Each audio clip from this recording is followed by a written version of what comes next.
I can happily say I've got only one mate that's religious, and even then, I don't think anybody could help him repent for the sins that he's definitely done. I'm off to meet one of Australia's youngest Catholic priests. Whoa, yeah, that's her. Holy Mother Theotokos, that's a title for her. Watch out, two-stepping head of Lucifer. But before we get there, I asked these boys if any of their friends would make a good priest. I could probably name one. His name's TJ Connor. If we're being real, yeah, I think it's getting less and less religious nowadays, for sure. With the culture, the drinking, the illicit substances, I just don't think that it'll really ever come back. Then it almost puts a bit of conflict on, people's beliefs with anything from, LGBTQ, anything like that. It just puts so much conflict on it all that people are just trying to stay away from it. If you bring up the P word in Australia, chances are you'll get mixed responses. In a survey a few years ago, the ABC found 70% of the population do not trust religious leaders. Our largest church, the Catholic Church, has never been in a worse spot when it comes to trust and relevance within our country, and they've never been in a worse spot in terms of recruiting priests either. So I wanted to see if I could find the outliers, if I could find any young Aussie blokes becoming priests, to ask them why. Okay, it's not every priest, it's not all priests. Do you get a payslip every fortnight? Does it go up every year? Can I ask how much it is? Am I right to ask these questions? Set free from sin,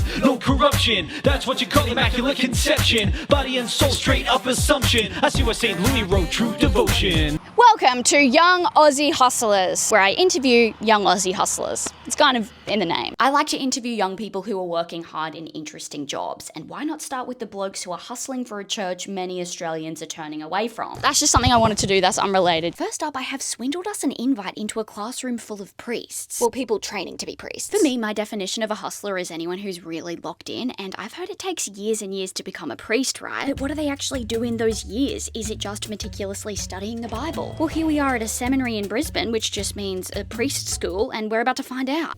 It's always been the way with it. Yeah. The four of us will sit and talk about some scenarios that we think will be common scenarios. Jump scare, it looks like we've walked in on something serious. And maybe a few curly ones. Today's session is about confession. You know how in the Catholic Church you can go and confess something you've done to a priest? You can go and confess a sin. Well, these guys are learning about how to deal with that today. We'll pick up on Sung's scenario, which is the scenario where somebody comes into confession without necessarily describing why they're there. They're about to do mock scenarios where the real priests are going to give the learner priest situations to respond to. And I'm awkwardly standing in the corner. We have Mia. Leah. Sorry, Leah. The crazy thing is these sessions happen on top of multiple university degrees priests have to do. I'm talking around 6 years of study, which we're going to unpack in a second. You're trying to work out what's... Yeah, I'm trying to work out what on earth they were doing. BJ here has just about already finished his time. Hi, my name's BJ Perrott. I am a deacon of the Diocese of Toowoomba. I'm 25. Actually, just turned 25 last week, which is pretty cool. Happy birthday. Thank you very much. So hopefully I'll be ordained a priest in the middle of this year. And you're going to be the youngest priest in Australia. And I'll be the youngest priest in Australia. Becoming a priest at 25 actually means starting out at around 18 or 19 years old. Here is BJ back then before he did a double degree in theology and philosophy followed by his masters. I did not realise priests are just in there with other uni students studying these degrees, but yep, this seminary is actually attached and on the grounds of a uni. Actually, while I've got you, here's my go at the pathway to priesthood. First, you suss out if the vibe is for you. You then have a panel interview, which is internal with church members, followed by a required psych assessment, which is external, and we'll get into that later. Your archbishop gives you the go-ahead, and then you're on. Time for around 6 years of study, plus regular sessions, plus living communally on campus with other seminarians. If all goes well, you become a deacon and get sent off to a church, and then, after years, comes the final decider of if you will or will not be ordained as a priest. Back to BJ.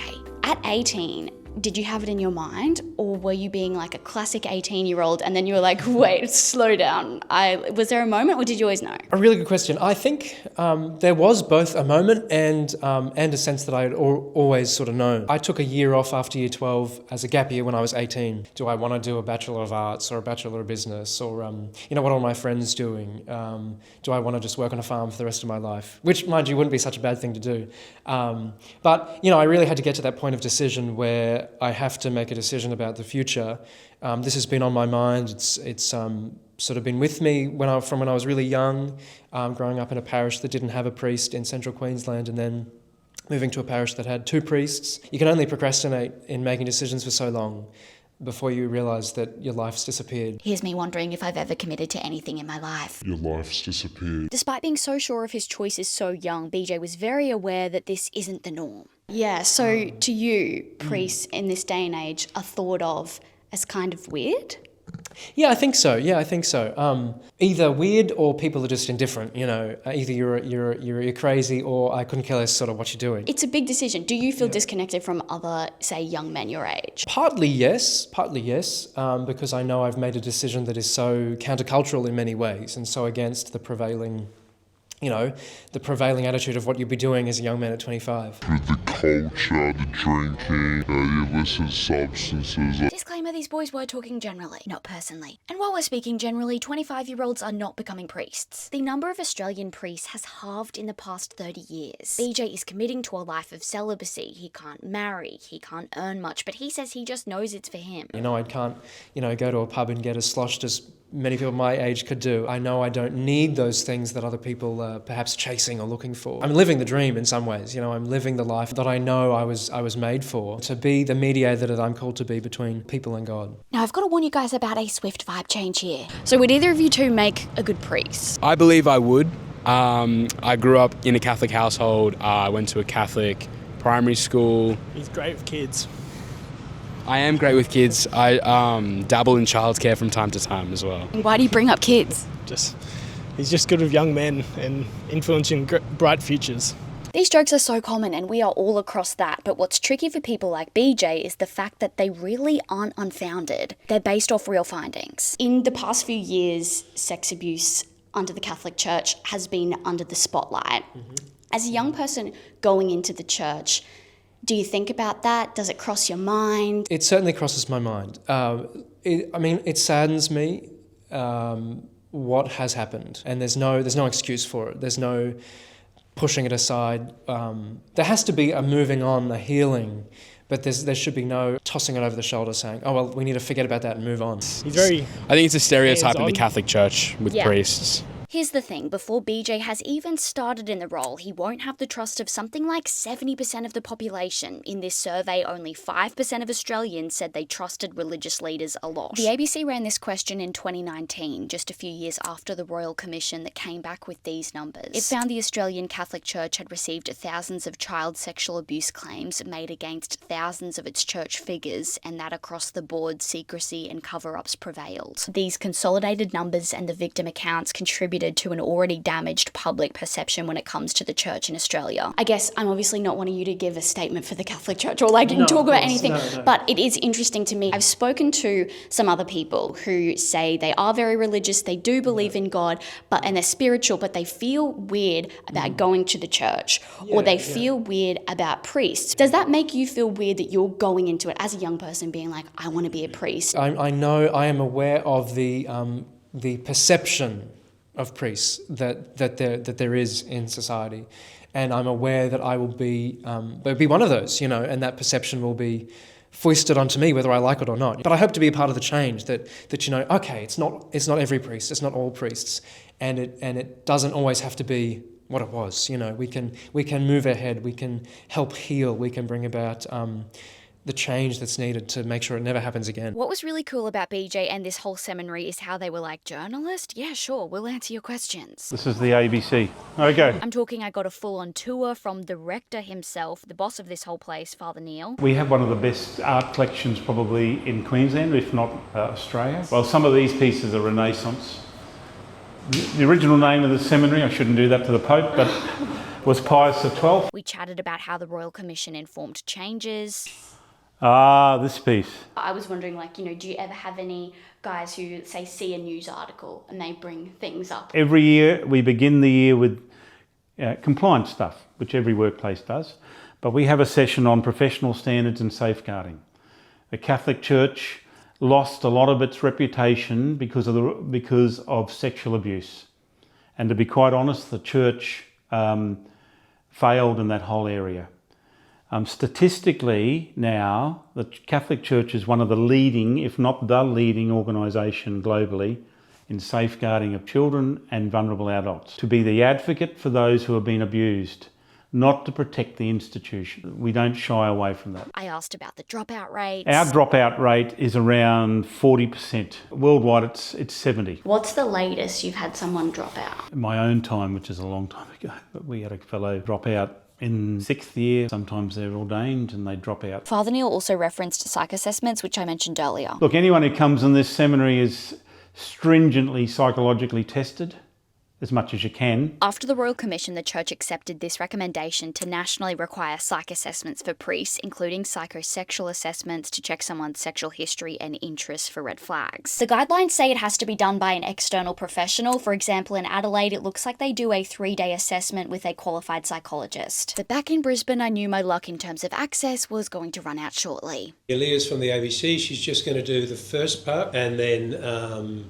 make a very unobtrusive exit. I got kicked out before I could hear the fake confession BJ was given to respond to. But he did say he went really well, so we'll have to take his word on that. As for me, it was time to go. It was time to go to Manly.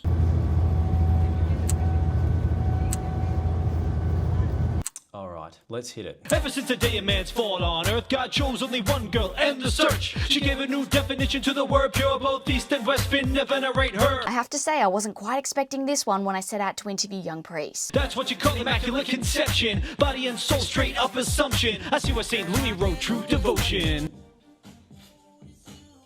Wow. There we go, that was a decent take. That was amazing. How does it feel having someone sitting next to you when you're doing this? It's extremely kind of cringe-inducing. When I first came across these videos, I was like, yep, the American Catholic influencers go off. I'd heard about huge religious creators in the US making this type of content. But then I was like, wait a minute.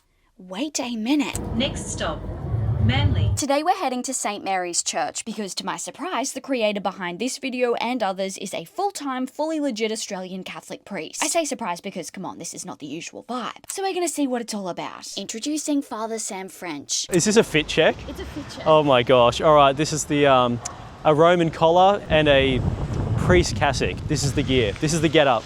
Father Sam is now a few years into priesthood. He's just landed the assistant priest role here, transferring from another church a few weeks ago. 99% of the time you'll find him here doing normal priest stuff. These are all of the pews where our hundreds of parishioners will come on a Sunday. Over here you'll see the confessionals.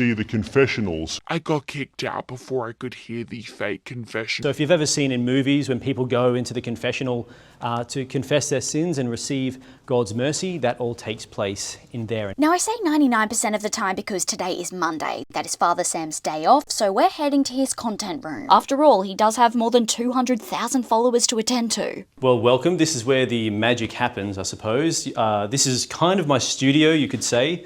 It's pretty much where everything of value that I own is in one room. Now, if you're thinking a few tripods, think again. We're talking an ultra-wide monitor. I mean, I've always been kind of like a tech guy. I got this on special during COVID. We're talking mixers. So when you're doing like a lot of screen recording stuff or going on live streams. At this point, I had a million questions, so it was time to set up the studio. Then I've got my LEDs, which I just hit go and they turn on. We're on. Some of your videos, they're pretty out there. I'm a young Catholic priest. Of course I'm packing heat. And I was wondering, what do other priests think? Were you met with any resistance as you were kind of growing? Yeah, that's a good question. I think with, like all things in the church, it's, you know, we're a slow kind of moving institution as we kind of try to find the best possible ways of bringing the gospel to the world. I was down, but now I'm up. Yeah. This all God, this ain't no love. For reference, Father Sam hits just about every trend possible while also doing lots of serious explainers and readings. The thing I'm interested in is it's not just the fact that you're making the videos, it's like all of this humour, you know, the tone of social media. Have you had any haters inside the church or the church community, or has it been pretty positive?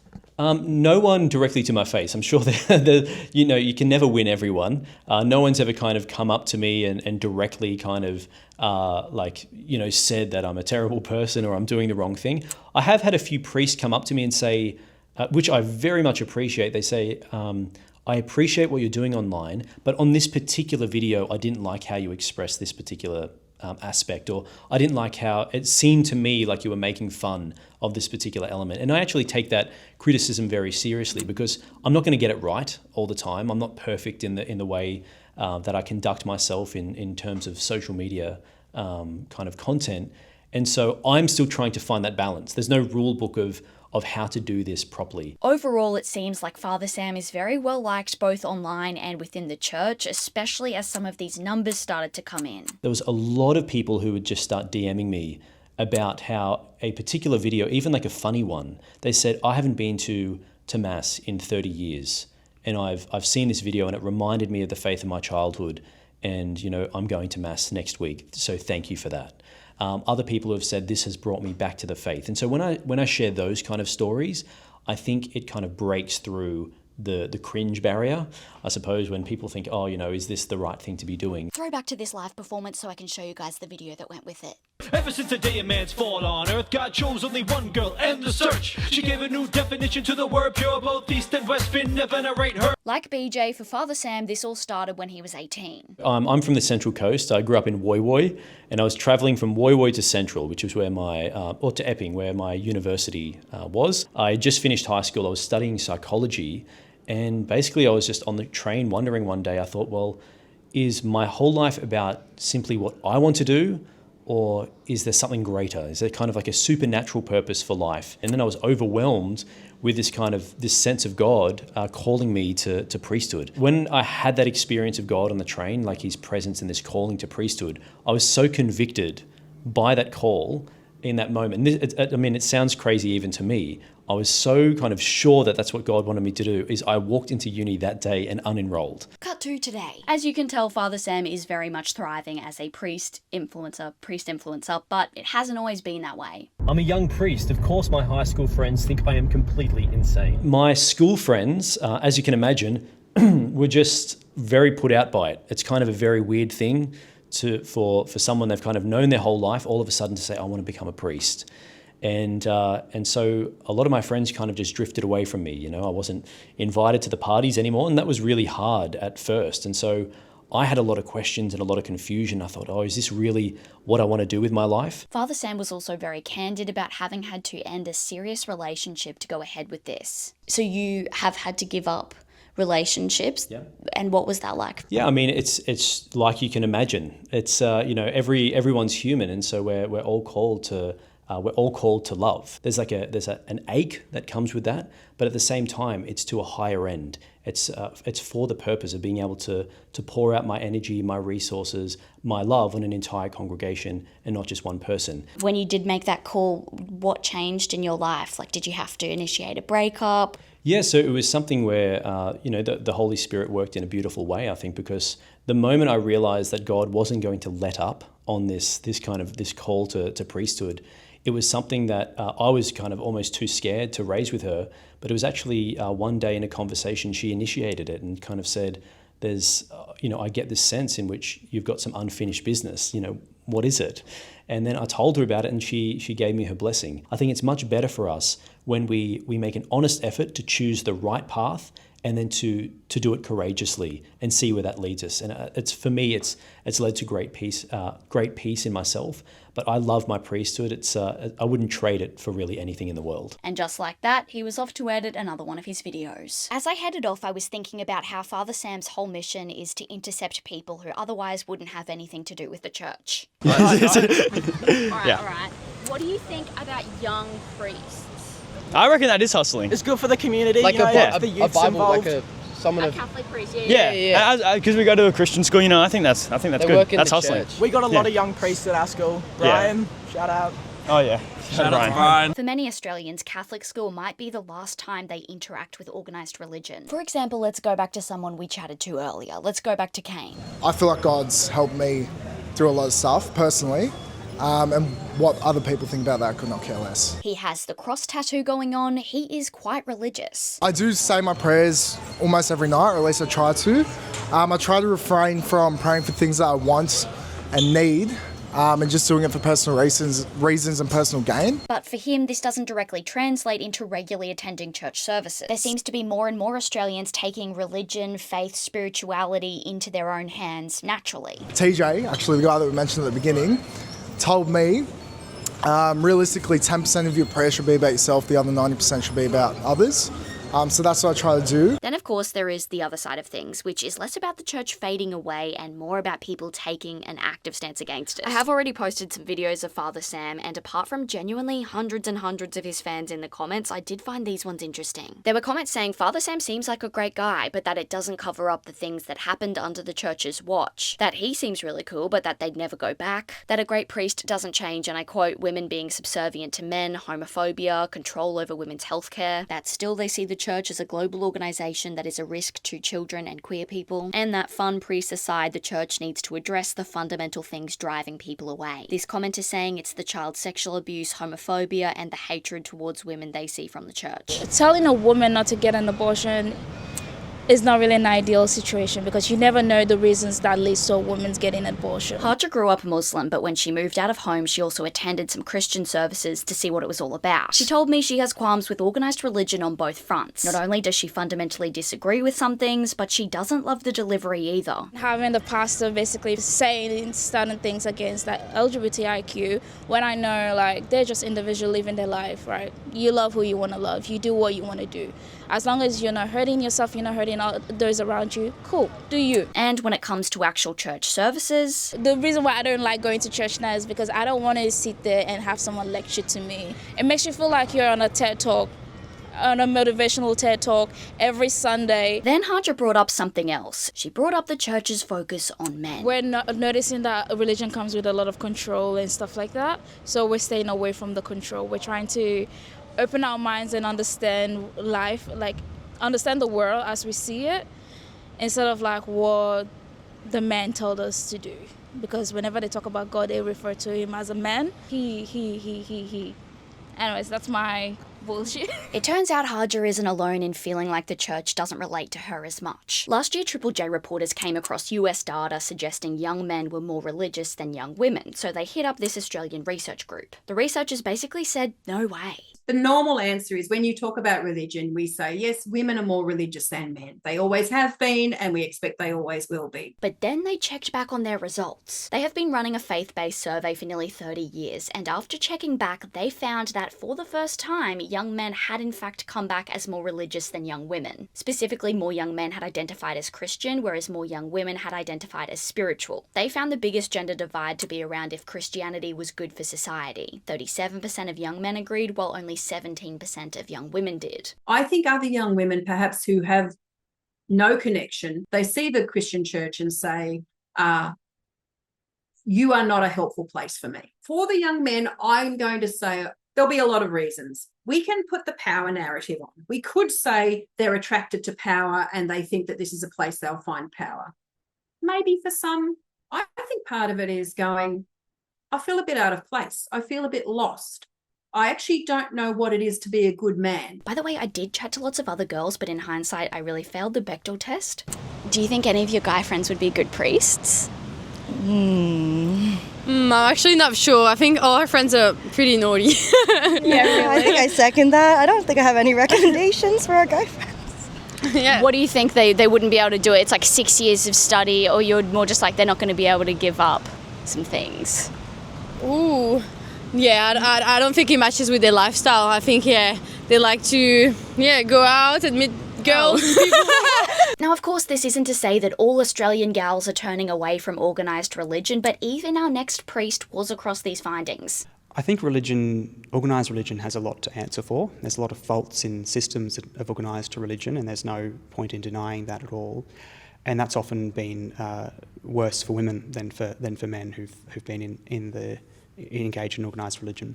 So I think the scepticism of women to stick with spirituality and avoid organised religion is quite reasonable and quite explainable in that sense.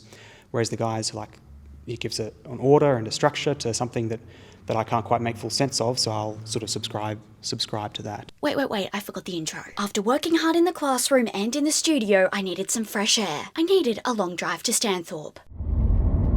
Oh, it's the most thing to venerate her. Free from sin, no corruption. That's what you call immaculate conception. Body and soul straight up assumption. Low-key catchy. We're here, and just in time. And with him and in him, O God, Almighty Father, in the unity of the Holy Spirit, all glory and honor is yours forever.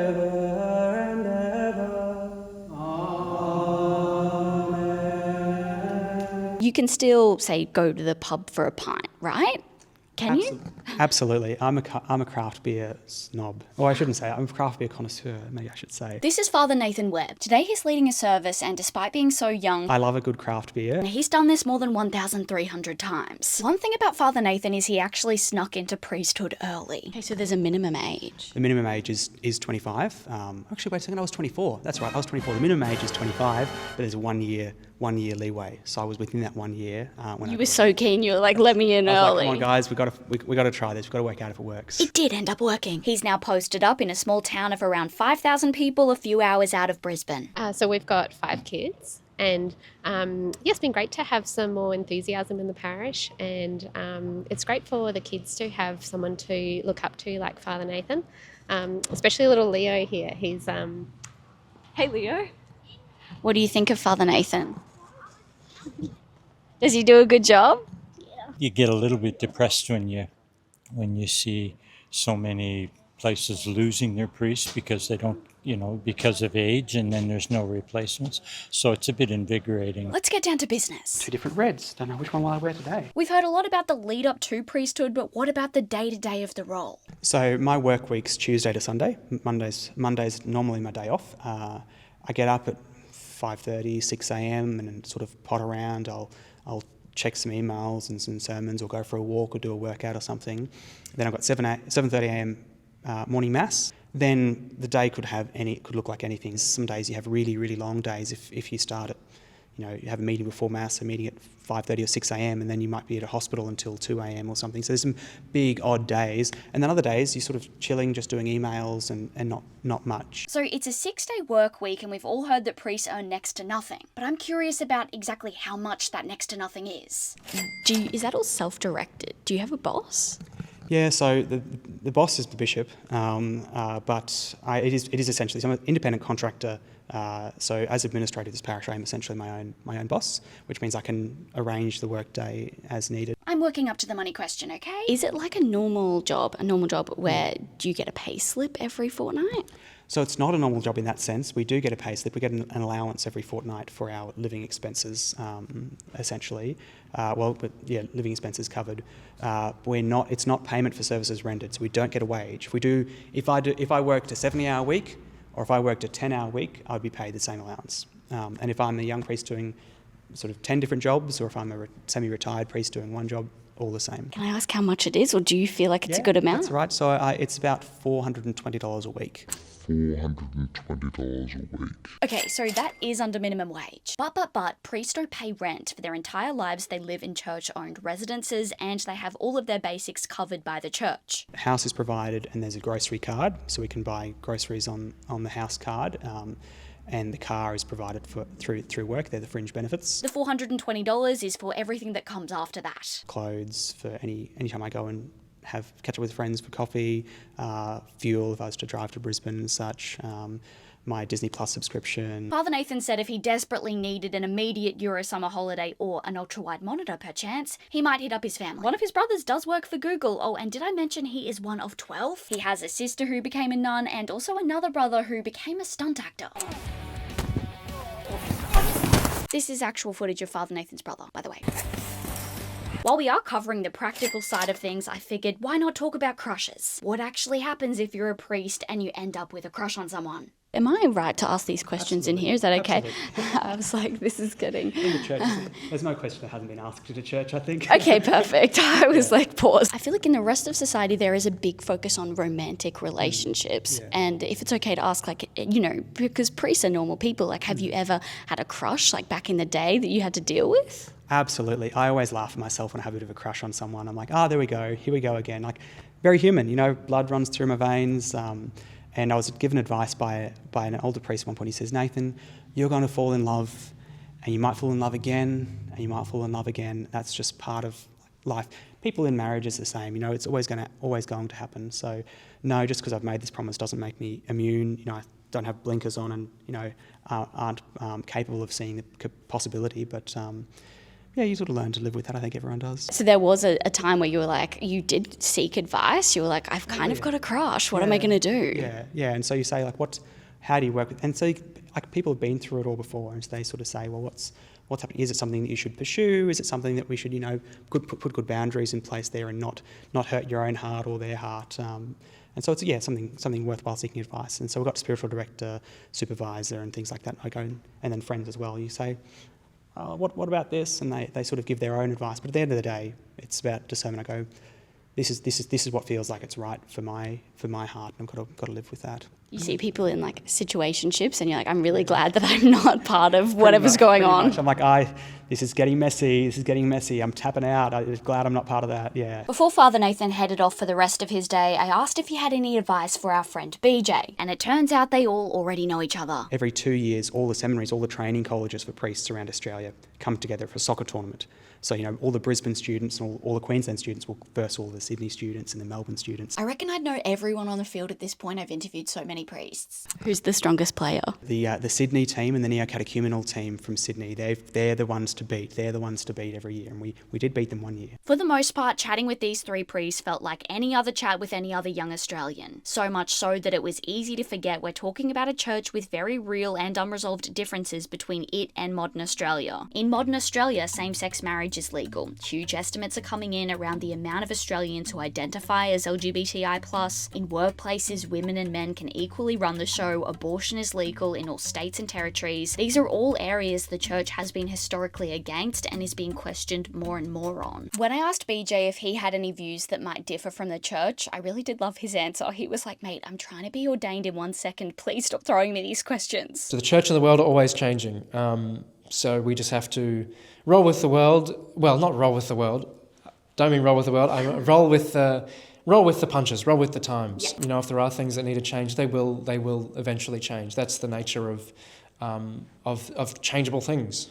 That they will change. But things that don't need to change and ought not to change, well, then they won't change. That's a very coy answer. Well, I certainly want to be part of the revival and renewal of the church and of our society that I think is already underway. As for Father Nathan, he said he's seeing good progress within the church. I think we're moving in really good directions with what we talk about synodality these days, walking with, and we're trying to do more listening and such. We've seen great moves in collaborations of leadership, so I'm quite happy with the way things are moving.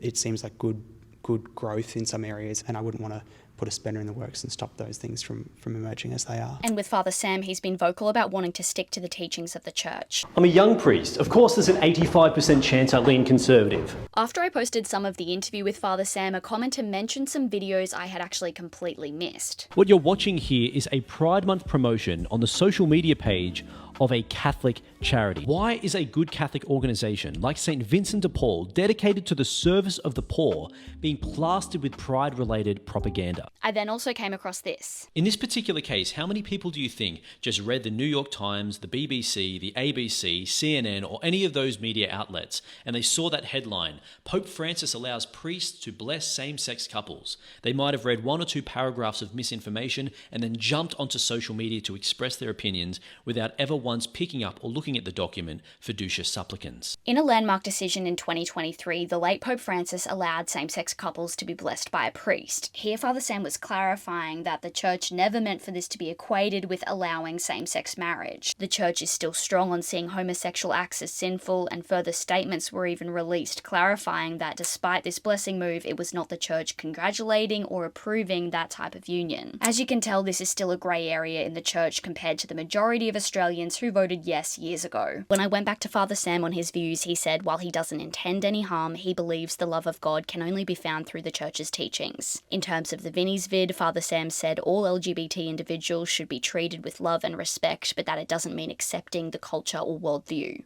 So when I talk about the Catholic Church coming up against modern Australia, there are big tensions like that, as well as the huge drop-off in how many Aussies are growing up Catholic in the first place. Father Nathan grew up with 11 siblings. He has a sister who became a nun. Father Sam grew up with 6 siblings. He's got a brother who also is becoming a priest. All 3 of these men came from large religious families. But when I spoke to Dr. Ruth Powell, she said this isn't something the church can rely on to bring numbers in. It started happening in the 60s. So, and the institutional church particularly was caught napping. The baby boomers, who were the young adults of that time in the 1960s, what we often say is they voted with their feet. Used to be that young people would go to church, they would then leave, do their own thing for a bit, then they'd have babies and they'd come back. And they'd come back into the organisation. And what the baby boomers did was they left and they never came back. And so since then, we've had a generational erosion. So the boomers left but had an experience at church. Generation X left, even in greater numbers. Then the next one, it's eroded down to go, I've never been. I don't know anybody who goes. When I set out to find these guys, I really didn't like my chances. To be really frank, I didn't know who would sign up to front an institution with simply so much going on, no matter which way you look at it. There's calls for law reform over priests not being considered employees in assault settlements. There's questions over church-owned beachside properties and moreover if the organisation should be paying taxes. There's accusations of the church dragging its feet years on from the Royal Commission. Then there's the jokes founded on extensive institutional failures. There's the large number of Catholics who have sworn off the church. There's no longer the same prestige or respect with the role and often fear around it. And on top of all of that, there's journalists showing up asking why you would live your life this way before your first day has even started. Despite all of this, for these guys, it seemed to come down to a strong personal calling they felt they couldn't ignore. But ultimately, I could never shake this feeling in my prayer that God was calling me to priesthood. And so ultimately, I had to make that sacrifice. I had to get to the point where I said, okay, not my will, but God's will be done. And the moment I kind of made that difficult initial decision, I was given an immense sense of freedom. Yes, it's sometimes difficult to be a priest, having given those things up, but at the same time, it is the most fulfilling. And I think this is going to be the pathway by which I get to heaven, essentially. It's a strange, I don't know how I know it, but I know it just as much as I know that I'm standing up right now and that the sun is shining. I just know through thick and thin, and life's not supposed to be a easy or a game. What's going to make me the best version of me? I was chatting with my sister one day and I thought, you know what? This is where I'm going. This is where I found peace and fulfillment. So I'm just going to go for it. And from there onwards, it was kind of head down, tail up. With the death of Pope Francis, who is regarded by many as a progressive pope, the question is where the institution will move next, especially as it tries to regain its previous levels of trust and relevance. So that's it, guys. That's the first episode of Young Aussie Hustlers, created, produced, shot, edited, co-produced, filmed by me, an Aussie hustler. With the romantic side of things, how do you feel about that? Do you mean romantic in the romance sense, not in the classical literature sense, I suppose? And catch up with my mates at a good brewery, and we have a pizza and a pint or two, and it's a good time. So we're not giving up everything, that's for sure. I'm just worried about those voices outside. Do we have the window open? Passive aggressive. Window slam. Excuse me, we're trying to do something here. Adapt and prosper at all times. That's awesome. So you've got to be respectful and considerate of what behaviour you display at any point. You're cut off, they're like... You've had one, that's it. Thank you. Thanks, guys. Thank you so much.